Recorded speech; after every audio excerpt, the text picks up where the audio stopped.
aleluya. El Señor esté con ustedes. Y con tu espíritu. Evangelio de nuestro Señor Jesucristo según San Marcos. Gloria a ti, Señor. Jesús volvió a Cafarnaúm y se difundió la noticia de que estaba en la casa. Se reunió tanta gente que no había más lugar, ni siquiera delante de la puerta, y él les anunciaba la palabra. Le trajeron entonces a un paralítico, llevándolo entre 4 hombres, y como no podían acercarlo a él a causa de la multitud, levantaron el techo sobre el lugar donde Jesús estaba. Y haciendo un agujero, descolgaron la camilla con el paralítico. Al ver la fe de esos hombres, Jesús dijo al paralítico: Hijo, tus pecados te son perdonados. Unos escribas que estaban sentados allí pensaban en su interior: ¿qué está diciendo este hombre? Está blasfemando. ¿Quién puede perdonar los pecados sino solo Dios? Jesús, advirtiendo enseguida que pensaban así, les dijo: ¿qué están pensando? ¿Que es más fácil decir al paralítico tus pecados te son perdonados? O levántate, toma tu camilla y camina. Para que ustedes sepan que el Hijo del Hombre tiene sobre la tierra el poder de perdonar los pecados, dijo al paralítico: yo te lo mando, levántate, toma tu camilla y vete a tu casa. Él se levantó enseguida, tomó su camilla y salió a la vista de todos. La gente quedó asombrada y glorificaba a Dios diciendo: nunca hemos visto nada igual. Palabra del Señor. Gloria a ti, Señor Jesús.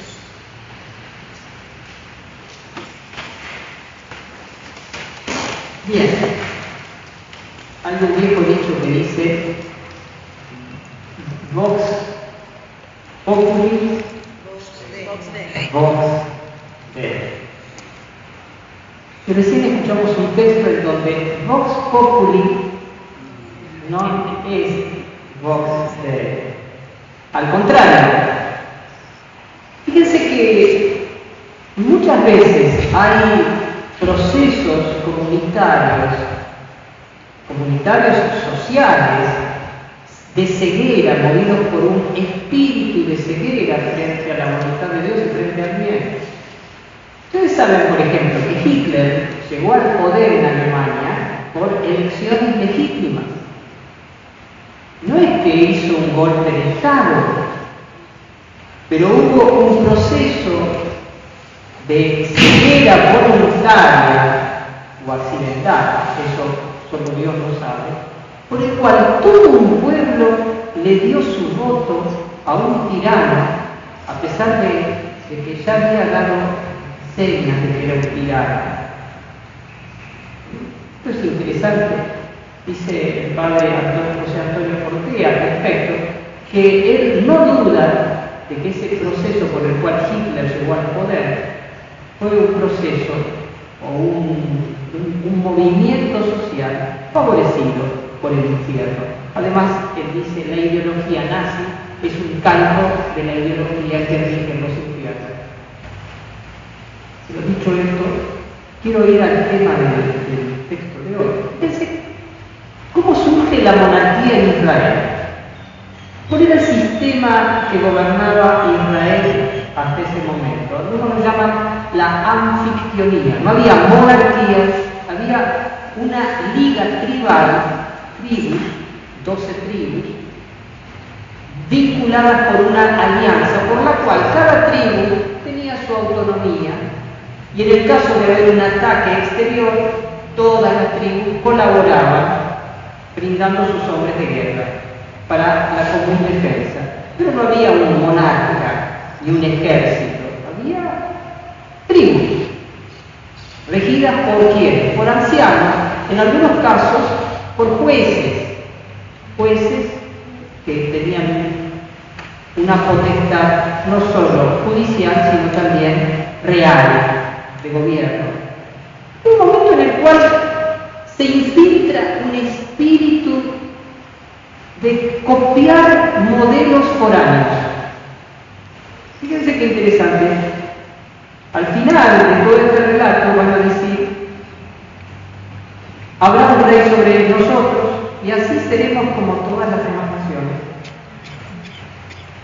Hay una necesidad de parecerse a los demás, concretamente de parecerse a los grandes imperios que rodeaban al pueblo de Dios: Egipto por un lado, Babilonia por otro.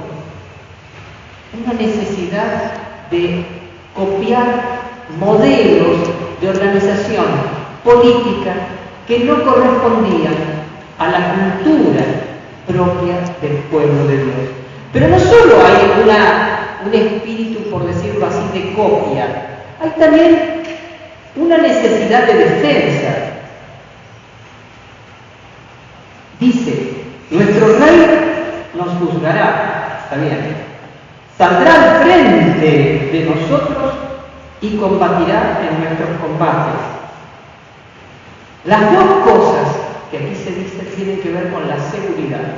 Nos juzgará, es decir, la policía, tendrá el poder de policía, el poder interno de policía, para juzgar a los culpables, de determinar una condena, pero también saldrá al frente y combatirá nuestros combates. Será un rey poderoso, se lo imaginan, cabalgando en un caballo glorioso, en el mejor caballo de toda la fuerza ecuestre del ejército, como los grandes emperadores, y ahí empuñando la lanza y el escudo y el casco, dirá: ¡al ataque, mis valientes! Y ahí vamos todos. Fíjense que en el fondo hay la necesidad también de defenderse. Uno podría decir, claro, ¿cuáles eran los pormenores de la historia del pueblo de Dios en ese entonces? Estaban los filisteos que venían de la costa, tenían mejores ejércitos, tenían mejores armas, estaban más organizados. Los filisteos estaban hostigando duramente al pueblo de Israel. Uno puede entender desde ese contexto, pero en el fondo, fíjense, la lógica, la representación que se hace es, primero, copia de un modelo foráneo, y por otro lado, la necesidad de la defensa interna y exterior. Pero hay un detalle más que había aparecido al principio de este relato, que yo lo llamaría no tanto la legitimación ideológica, sino la legitimación práctica de lo que piden. Los ancianos de Israel, los nobles, la gente que tenía la autoridad, se acercan a Samuel, el vidente, el profeta, que tenía de alguna manera el referente también, que no solo tenía una autoridad espiritual, sino también política. ¿Y qué le dice? Tú ya estás viejo.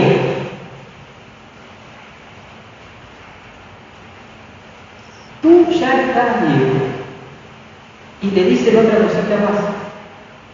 Y tus hijos no siguen tus pasos. Fíjense que es la legitimación práctica.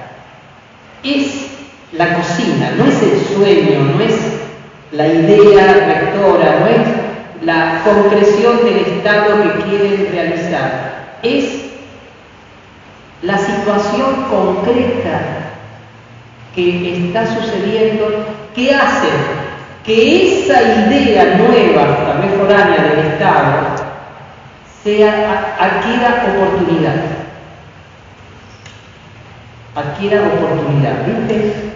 Como decir, es la papa caliente. Tú estás viejo y tus hijos no siguen tus pasos. No podemos confiar en ellos para brindarles nuestro apoyo, para que ellos cumplan la misión que vos habéis cumplido. Fíjense cómo se va gestando un proyecto político que en este caso es contrario a Dios. Una idea, queremos ser un espíritu de copia, una actitud queremos ser como los grandes pueblos del mundo, tener un rey. Segundo, una necesidad de seguridad. El rey nos juzgará, irá al frente y combatirá nuestras batallas. Y por fin, una visión de la realidad que hace oportuno un determinado cambio. Tú ya estás viejo y tus hijos no siguen tus pasos. ¿Hasta aquí me siguen? A Samuel no le cayó bien la idea, ¿sabe? ¿No? Y fue a consultarlo a Dios, y según el relato, a Dios tampoco le cayó bien.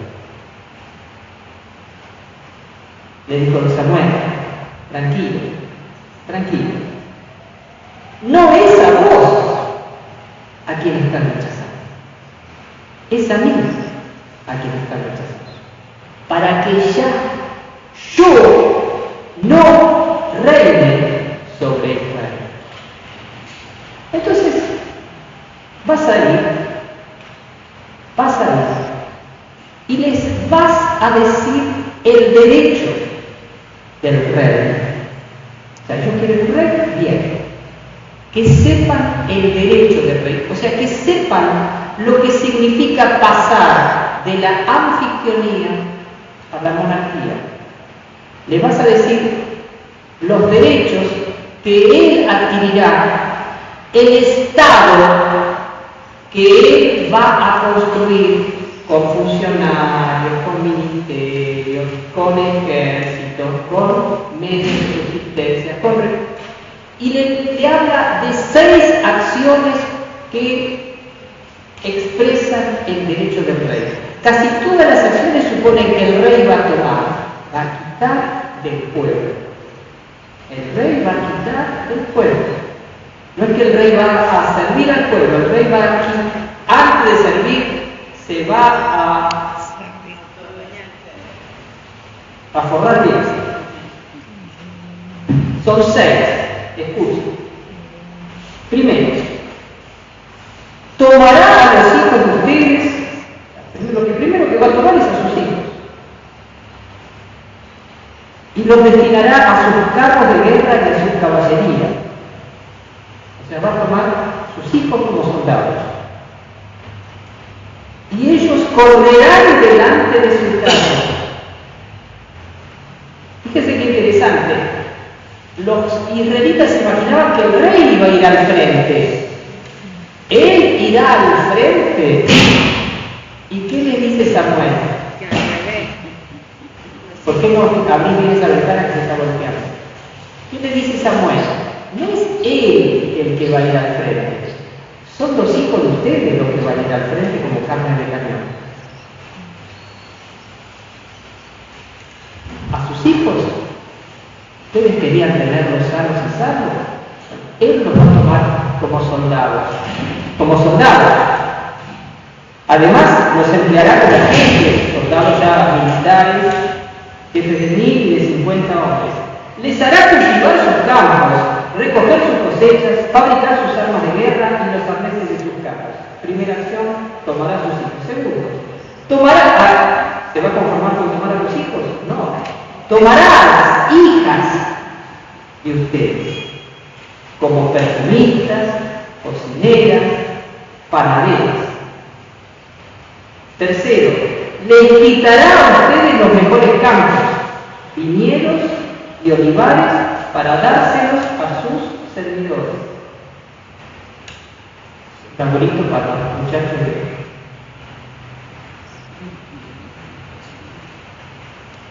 Tomará sus mejores campos, viñedos y olivares para dárselos a ustedes, no, a la gente que labura para él, a los que me votaron.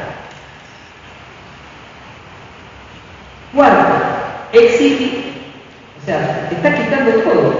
Exigirá el diezmo de los sembrados y las viñas para entregarlo a sus eunucos y a sus servidores. ¿Saben para qué eran los eunucos, no? Para cuidar al banero.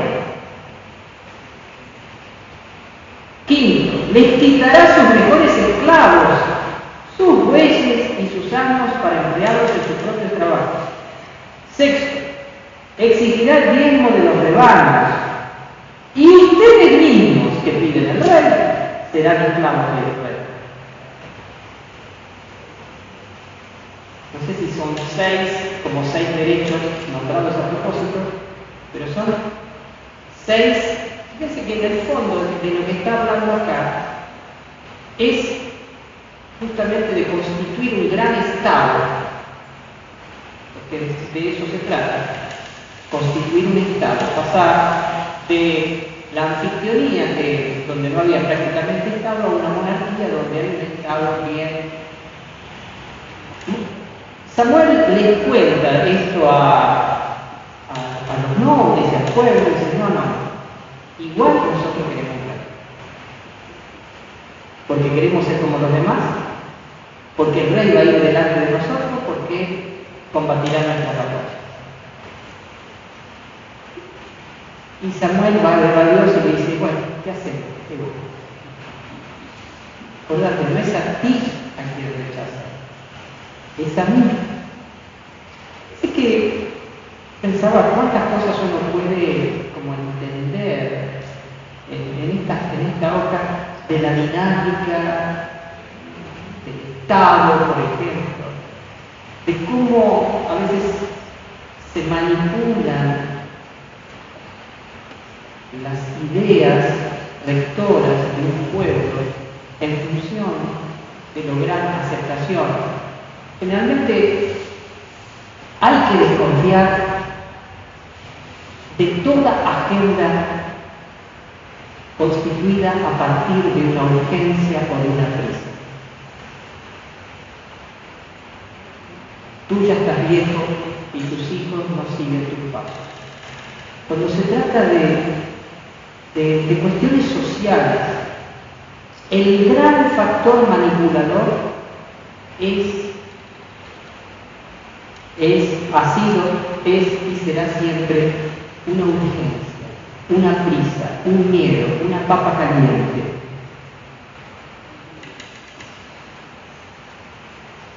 Nosotros tenemos, podemos escribir un libro respecto del conflicto del Estado y del mercado, de más Estado, de menos Estado, de crecer en el Estado, el Estado forzudo, el Estado gordo.